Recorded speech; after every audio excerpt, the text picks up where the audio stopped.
Goddess Durga is one of the female energies of the Supreme Absolute, who is known as Devi Shakti, the unconquerable force. She is considered as the purest root cause of creation, maintenance, and destruction.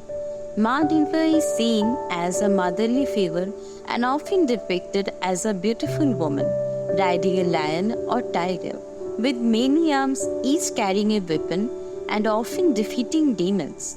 Goddess Durga is widely worshipped by the followers of the goddess-centric sect, Shaktism, and has importance in other denominations like Shaivism and Vaishnavism.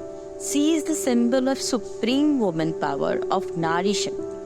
She represents everything the ideal woman should be: bold, courageous, and fights against evil.